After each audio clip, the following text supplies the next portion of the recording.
So today we're going to be looking at Diana A from Soul of Chogokin, Bandai. This one was originally released in June of 2002 in Japan. It's GX11. This is GX-11R, and it is a two-figure set. And I'd say this kind of represents the end of the Bandai Mazinger Z 50th anniversary. So this is from the original Mazinger Z series. And Diana A was created, first appeared in episode 75 of the original series after Aphrodite A was destroyed. She is piloted by Sayaka Yumi.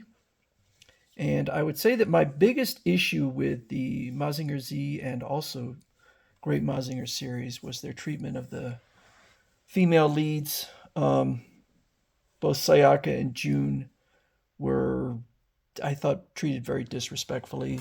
Sayaka in Aphrodite and Diana was always massively inferior to Mazinger Z. And, I'm not saying that I wanted her to be a co-equal, but geez, she was a punching bag. And I thought that was a shame. And at no point did she really get to shine. And I kept expecting it. Now, Diana was somewhat more well armed than Aphrodite. And I believe she actually did manage to defeat two of Dr. Hell's robots, but her and Aphrodite were constantly getting their limbs torn off, getting cut in half, getting smashed. So, yeah, unfortunately, I felt she never really got to shine. So I used the stand with these female figures because they have rather small feet. It balances well, but these older figures are a lot of metal. This is a really good weight, but I love these designs, these classic designs. Again, this figure is 22 years old at this point. It's 2004 right now. So they got the screw holes in the back. The boob missiles will fire, and this is the. So I'm using the brace, and these are like larger boob missiles, and this is supposed to represent what it looks like after the missile fires. So you can attach those in there. This is the motorcycle that Sayaka rides on. This piece here will come out like that, and then the motorcycle theoretically will go in there.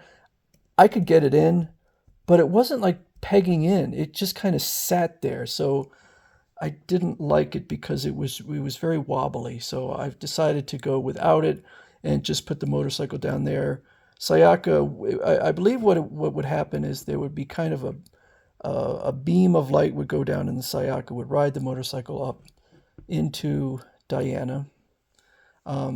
So I can demonstrate. These are hair trigger.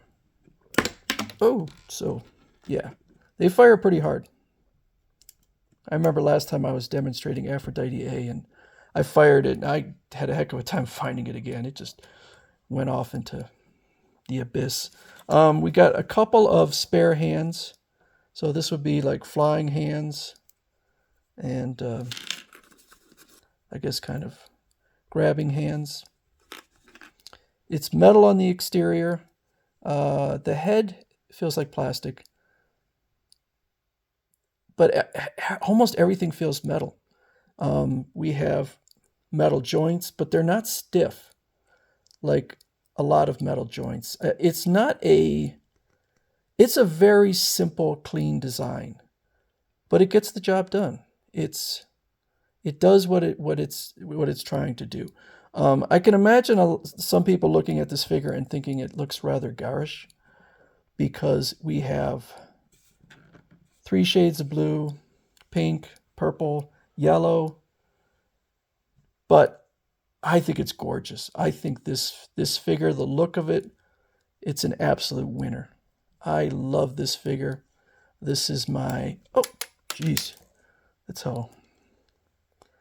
These are so that those buttons are very hair trigger. So this figure, that would make 4 of the female figures I own. Here are the instructions. So we have Diana, and then Rhine. I think the other figure is called Rhine. I'm going to research it, but I'm going to show her separately. And Bandai does a really nice job of creating these instruction manuals. So it's showing some sketches. I'll focus on Diana A. So there's Sayaka, the motorcycle, kind of the design of the head. This is all Japanese. I can't read Japanese. And then, there's not a lot to the figure, so the instructions are pretty simple, but it's showing how you can put the accoutrements on there and then put the motorcycle on. So it's pretty neat. And then, of course, we have the box. And it is, I would say, nicely sized. Okay. Let's move Diane out of the way. Okay. So, nice box. Not big. Not too big. Very nice colors. I think that Bandai did a really nice job of putting this one together. The one figure that I don't own, that I would love to have, is Venus A, who was piloted by Jun Hana. And they do have it, but they've never re-released that one. So I was hoping maybe they might do it for the 50th anniversary of Great Mazinger, but they're not doing much for... I haven't seen any figures that are announcing themselves as a 50th anniversary of Great Mazinger. Not like they did a pretty big collection of figures, including the Mazinger DX for the 50th anniversary of Mazinger Z. I think it would have been cool if they were doing other ones like Grendizer, and as each series hits its 50th anniversary, but maybe Mazinger Z was the only one they were going to do it. So you could see down here where it says 50th anniversary. And a lot of these figures that have been coming out in the last couple years for Mazinger are labeled with the 50th anniversary. So this is the final one. There is nothing after this, nothing scheduled. I don't even know what figures, unless they were going to do some of the more iconic enemy robots. And if you watch other anime based on Mazinger Z, like Mazen Kaiser and stuff, they're clearly taking inspiration from, or Impact Z, they're clearly taking inspiration from some of the classic robots from Mazinger Z. So I can imagine them releasing some of those. But I have really been looking forward to this one. And then I'm going to show Rhine later. But that is Diana A from Bandai Solar Chogokin for the 50th anniversary of Mazinger Z.